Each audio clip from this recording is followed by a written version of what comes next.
Warning, incoming game over. Warning, incoming game over.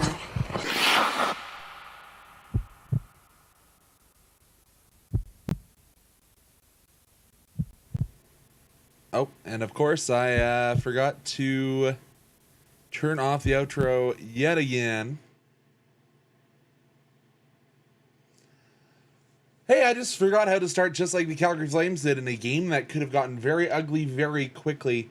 The Calgary Flames managed to pull victory from the jaws of defeat, defeating the Florida Panthers by a final score of 5-3. My name's Conrad Krausert. Welcome to Game Over Calgary. I said this game would have taken about an extra hour, but I was wrong. Miscalculated that one a little bit. But hopefully you found your way to the stream all right today.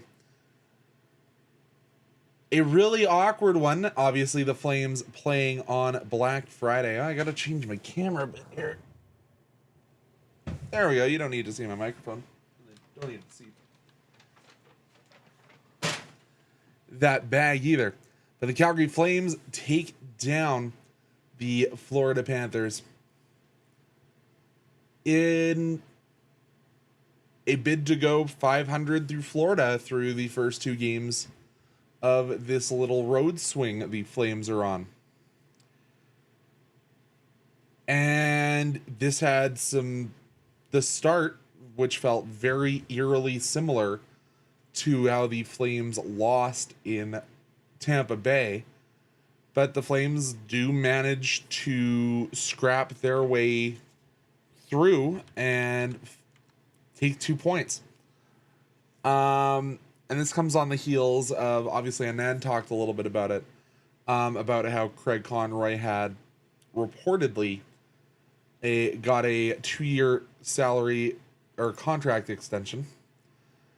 We come to find out that it's not just Craig, it's the entire senior front office management that gets the 2-year extension. But, you know, is what it is. Is that why the Flames had the bounce back? I don't think that's truly why. Am I overly happy with the way the Flames started this one? Completely not.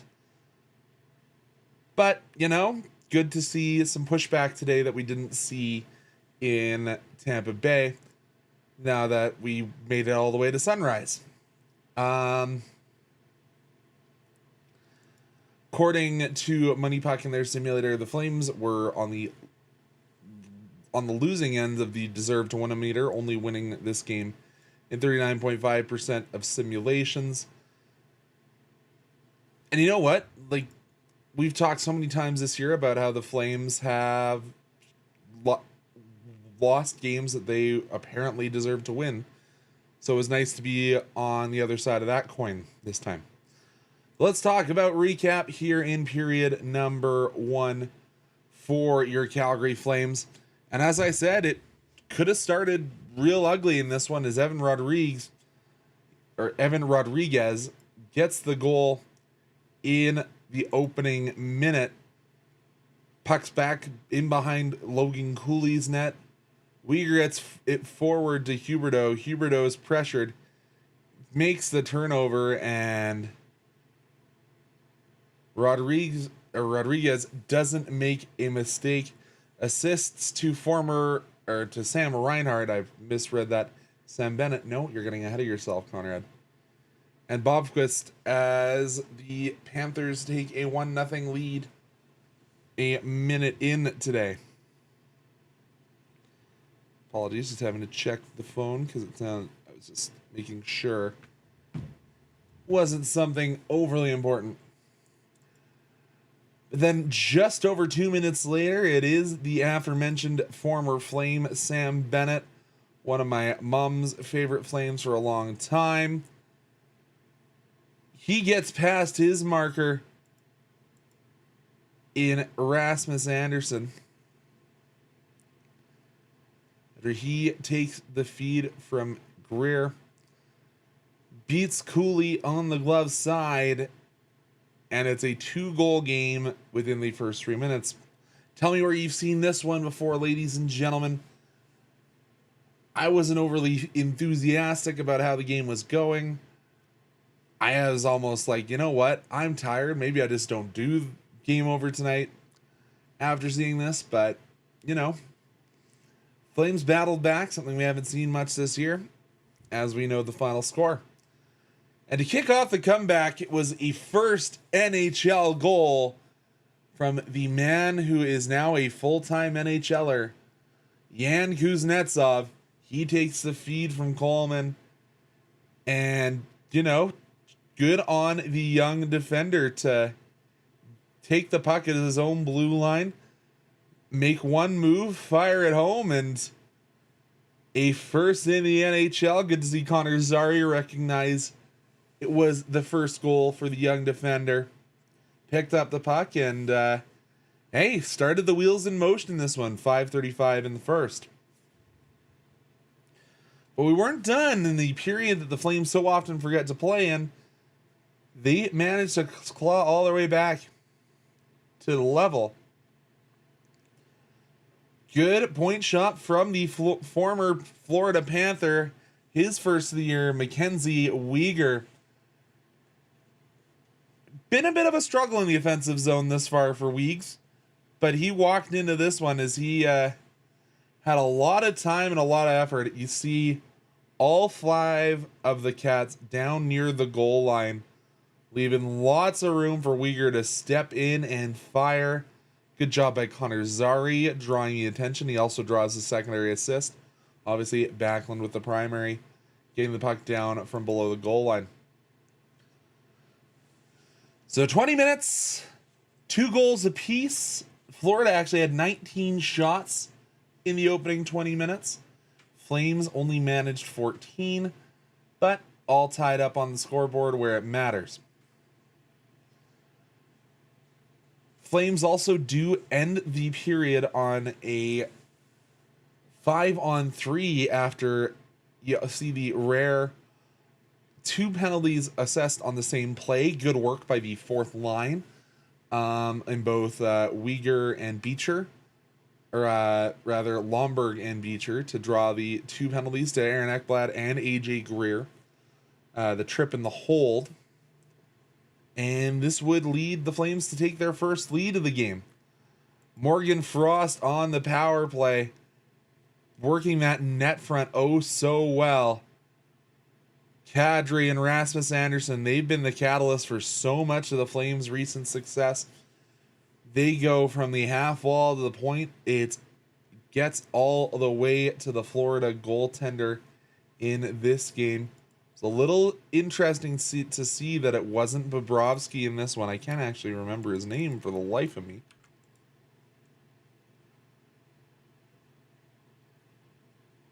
Where was it here? Tarasov, Daniil Tarasov, yeah. A little shocked to see that it was him and not the leading goaltender. Hello, Christine Merrill, as you join us on the recap here at Morgan Frost's goal. Nazem Kadri gets a secondary assist. Rasmus Andersson with the point shot gets the primary. Their 12th and 15th assists, respectively. The 2 guys that, you know, might be on their way out of town. I think Rasmus is almost a certainty, and Nazem Kadri is still believed to be a maybe, depending on who's senior management or which member of the senior hockey management side you believe. And speaking of Nazem Kadri, he would score what eventually would be the game winner. It goes from low to high, and it's just tipped. Again, the Rasmus Andersson point shot tipped by Nazem Kadri, his 5th of the year. Assists to Rasmus Andersson and Joel Farabee. Good hard work by Naz down below the goal line. Then it gets cycled all the way up top, and Naz finds a way to get in the goaltender's eyes. Flames lead 4-2 heading into the third. Flames led in shots in the second, 10-8. A little bit more of a defensive second, but Flames get the power play goal. Of course, the power play needs to probably be a little bit better, even moving forward. But you're not going to fault them for going 1 for 2. And Nazem Kadri and Rasmus Anderson stay hot. That a little bit of an off game in Tampa, but I think the whole team did. So good to see that they're remaining on that streak. And it wouldn't be Florida without talking about the Rats. Good stop in their own end by Tarasov, and the Reinhart, Marchand, Lundell line goes flying, and they take advantage of a fresh set of legs jumping over the boards. They weave their way through. Kuznetsov couldn't quite get all the way down to cover the pass from Reinhart. Drops back to the trailer, and Marshy's got quality.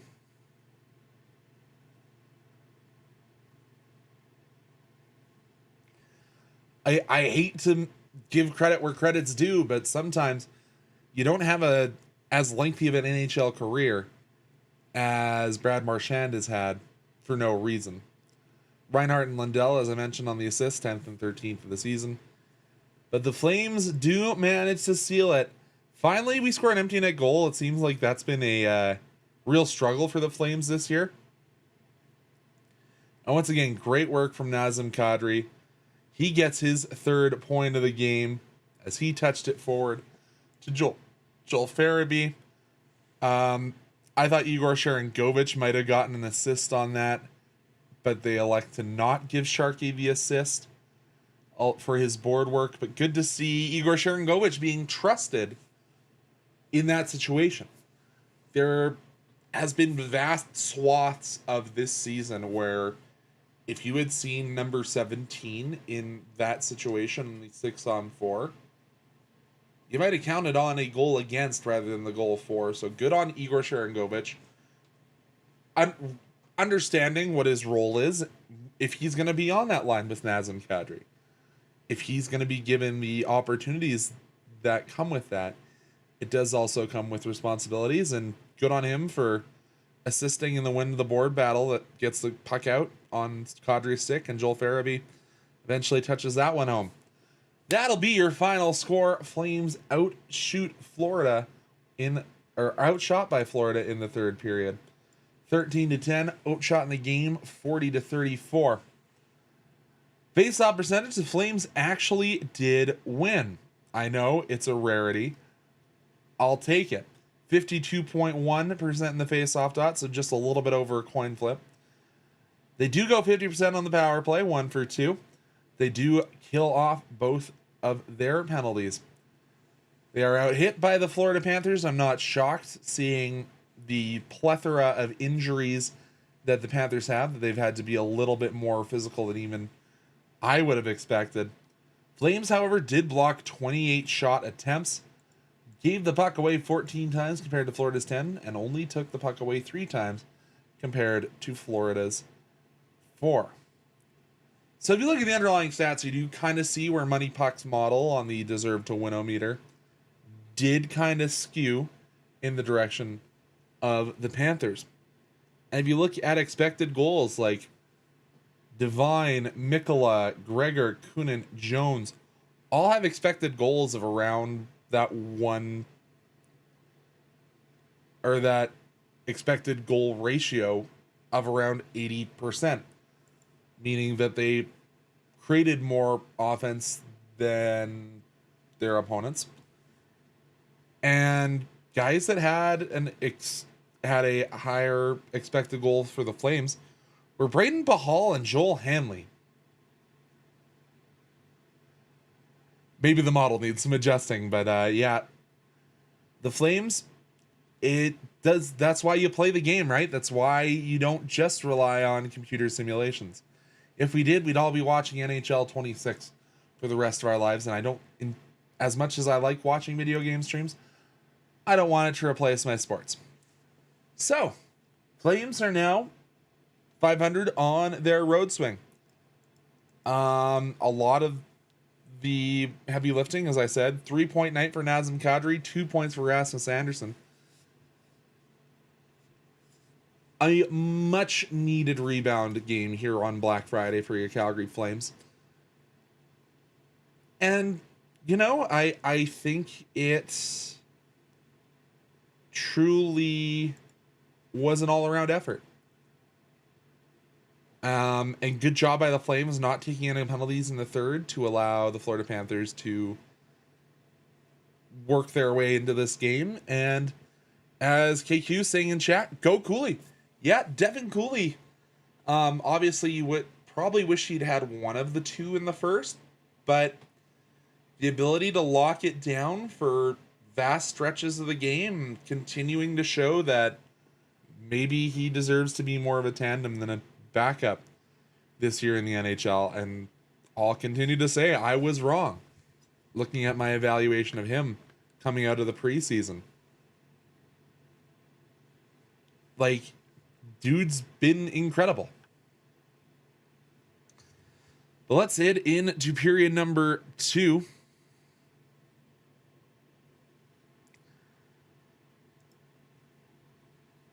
And, it's been a struggle for the Flames, and it's also been a struggle here on YouTube for us at Game Over. What I would love for you to do, if you're watching in chat, if you're just lurking, or if you're watching the VOD after the fact, because, hey, you could still be at work at 5:17 on a Friday here in the great nation of Canada, where it's not just after the Turkey Day. If you can head down into the description, hit like, hit subscribe, it really does help us with the algorithms that run so much of your life on the internet. And if you really, really want, head on over to GameOverNetwork.com. Check out some of the articles that Andrew's written. I had one in the works until some family stuff happened over the weekend. So those are just kind of on pause, not necessarily saying they're not going to come out, but it might be my first real attempt at writing that goes up on the GameOver.com website. So there's lots to like, lots to enjoy. So if you're liking, hit like. If you hit subscribe, if you want to see more content, let us know when we go live. As we continue to evaluate the rebuild. Toke number 1 jumping in chat to talk about what we are going to talk about here in the second period. The extension of not just Craig Conroy, as I think a lot of people were excited to see over the last few days, but no, the entire leadership quadfecta, I guess, of Don Maloney, Dave Nonis, Brad Pascal, and Craig Conroy. Of course, Maloney, the president of hockey operations, Dave Nonis, the senior VP of hockey operations, and Brad Pascal, the VP of hockey operations and assistant general manager. Obviously, Pascal really doing more of the job with the Wranglers. I don't really know what Dave Nonis does, other than he also is an assistant general manager. And Craig Conroy doing yeoman's work.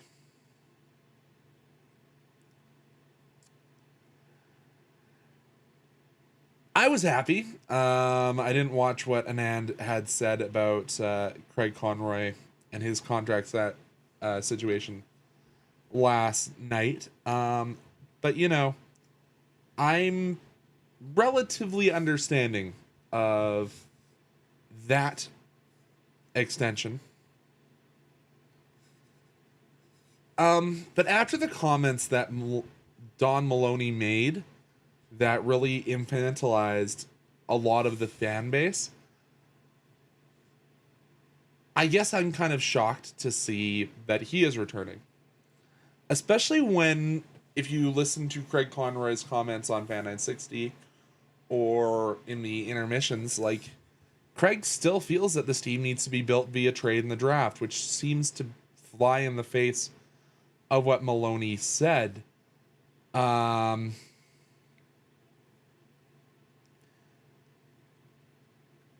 Because regardless of how you feel about tanking, I see Christine in the chat saying they're not a fan of tanking. Unfortunately, that is how you have to build a squad in the NHL. Unless you're going to be Florida or Vegas and way overspend and take advantage of players running out of runway and other organizations. then you have to build through the draft. As I said in my previous episode, as Toke is saying, we need that tree chopper. We need that person who is of undeniable skill that you only can get through tanking. And yeah, Christine, with another great point in the chat. What else does he expected to say in the media? I don't have the answer for you.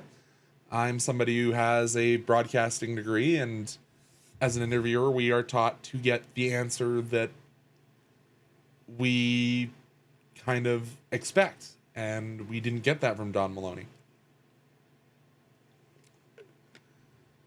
We don't know what Don Maloney's saying behind closed doors or in the ownership meetings that he was brought to alongside Murray Edwards.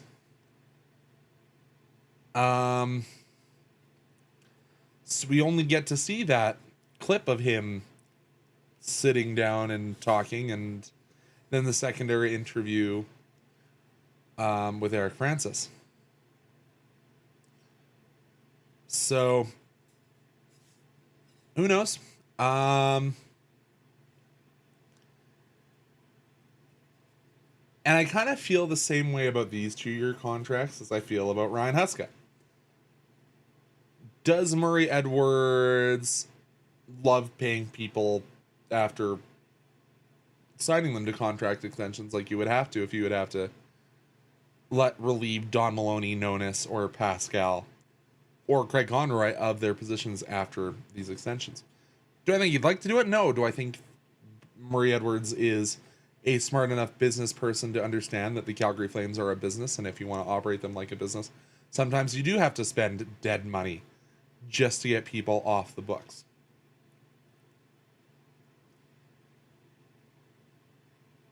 And that goes same. I'm using Murray Edwards as a stand-in for the entire ownership of CSEC, but of course, obviously, there's more than just Murray.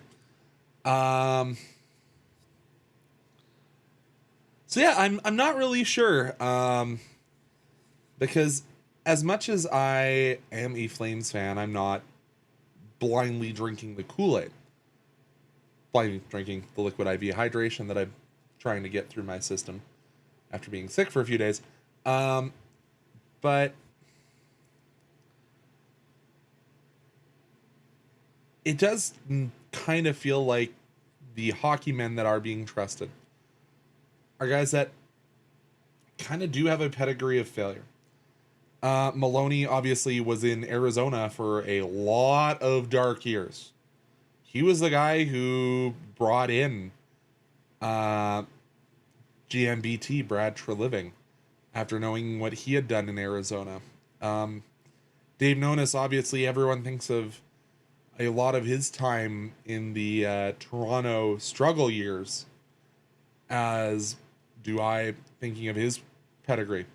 Don't have a lot of thoughts on Brad Pascal. I actually think that he's been doing a decent enough job with the Wranglers. Hey,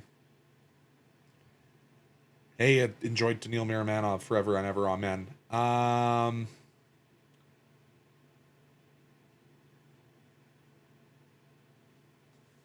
But I do have faith in Craig Conroy, as KQ says in chat. Let Connie cook, and we'll have to see. However, I do think you have to keep Don Maloney out away from microphones forever and ever, amen, if you are continuing to keep him in the organization. He's lost a ton of goodwill with the fans. And I think that really is all that I have to say on the issue. So let's head on to period number 3. And this is actually going to be a period where I kind of talk about a guy that I think not a ton of fans in Calgary or outside are really putting enough respect on his name. And this is a young player who just punched his full-time NHLer card by playing in his 11th game or 10th game of the season last night, or on Wednesday night. Of course, I'm talking about Yan Kuznetsov, who I never saw as flying up the depth chart the way he has.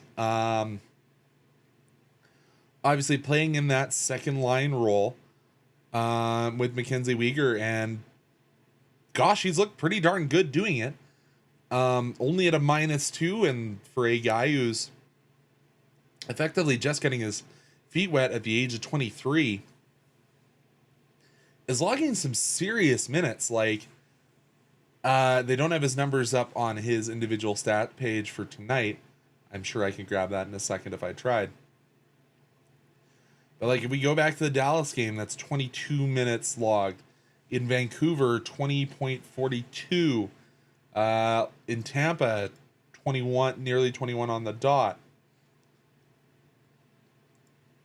And then today, let's try and figure that one out, because, yeah, 22:36 for Yan Kuznetsov today in a game that didn't go to overtime, but he was the second highest time on ice, even ahead of Kevin Ball today. Like, that's a out of nowhere situation that I think if I had said Yan Kuznetsov is going to have his name written in pen on the roster sheet, I don't think a lot of people would have known, number one, who Yan Kuznetsov was, let alone understanding how important he's become to this squad in such a short period.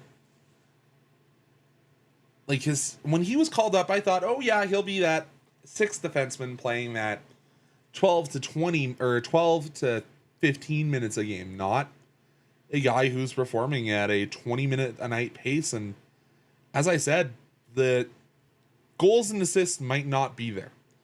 Obviously gets his first goal of his NHL career, only had 2 assists prior to tonight. But for a guy that was drafted in that 2020 second round, beginning to show what the Flames saw. And obviously, the first thing you see when you look at him is that 6'4" frame, much in line with how kind of this back end has been constructed. You've got the giant that is Kevin Ball. You've got Yan Kuznetsov. Like, not saying that Hunter Brustevich and Zane Parekh aren't big guys, they are, but they aren't that level.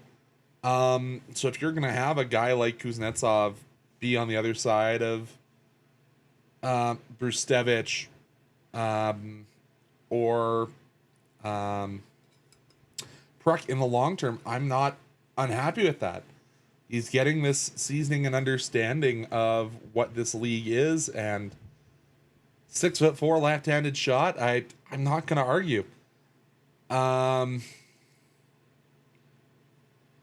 Kind of was lower down on the expected goals for, and a little bit higher on the expected goals against, but that is a young player playing against the 2-time defending Stanley Cup champions. He's still trying to figure out his game, I'm sure, as much as he is getting this opportunity. So I can understand what the Flames are seeing in this young man. And let me know if anyone who's in chat, whether that's Christine, Tokay, KQ, what you guys think. Like, am I that far out to lunch in saying that maybe a little bit of an unheralded, I'm not going to call him a star by any stretch of the imagination, but somebody that has done way above and beyond what's expected of him in this Flames roster, is this young man out of Russia.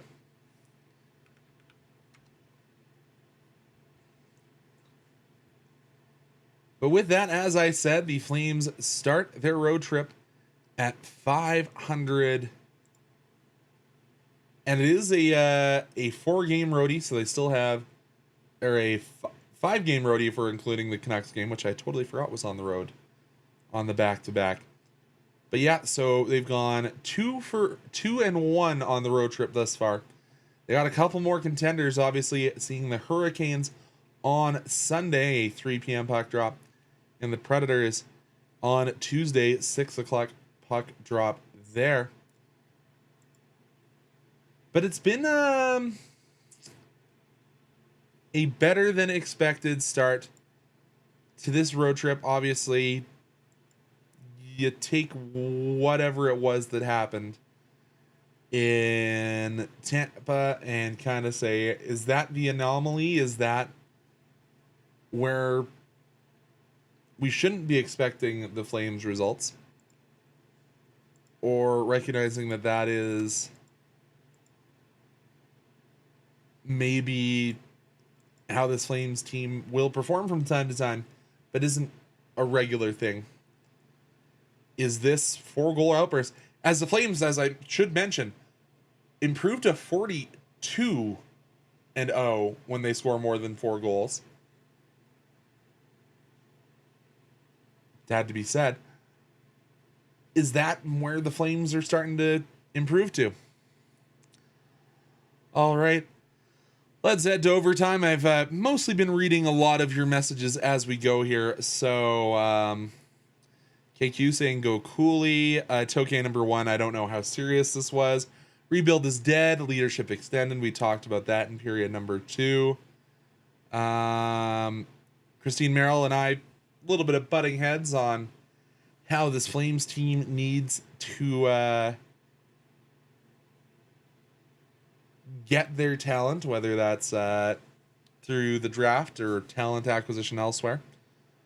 Talked a little bit about that, how talking to the media, even if that's talking to me here at Game Over Calgary, how it is a different situation than what's being said behind closed doors. Don Maloney is tripping from KQ. Let Conroy cook, or let Connie cook. Yeah, I'm in agreement.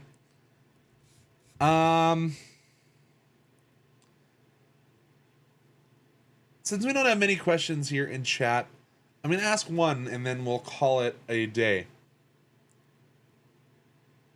Are you concerned about the play of Jonathan Huberdeau after today? He was kind of the one guy I felt was borderline invisible after his turnover that led to the Panthers' opening goal.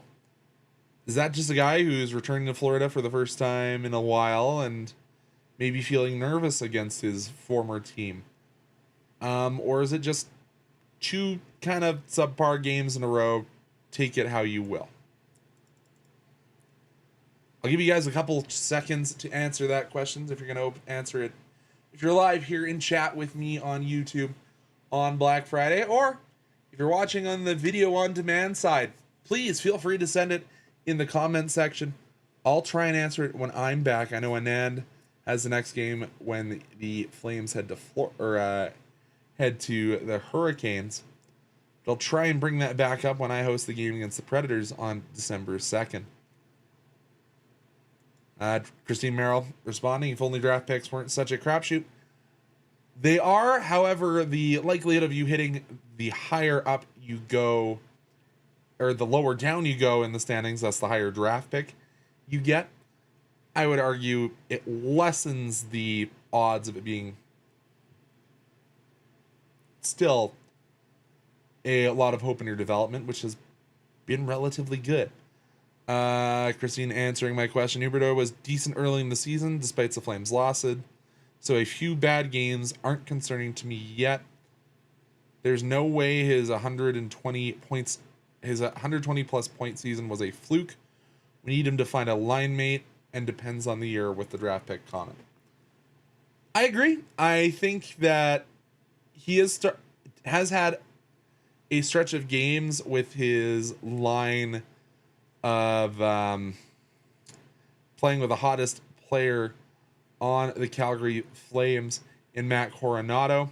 So maybe that little bit of a step back of him and Frost is the exception to the rule, not the rule. And I'll read this one from Little Uzi Burt. Shout out. Thank you for returning. Been a while since I've seen you around. Let's see how Huberdeau bounces back on Sunday. Definitely an off game from him. That empty net attempt sums up his play tonight. Hey, the 6x4 is sometimes the most fearsome opponent that hockey players can face. But thank you for tuning in with this early edition of Game Over Calgary. Myself, Conrad Krausert, and our hosts all across the Game Over Network. We thank you so much for tuning in. As I said, it will be Anand handling things as the Flames head to Florida on Sunday. Enjoy that, and I'll be back on December 2nd when the Flames head to Nashville before they return home to start December. We'll see you around, folks.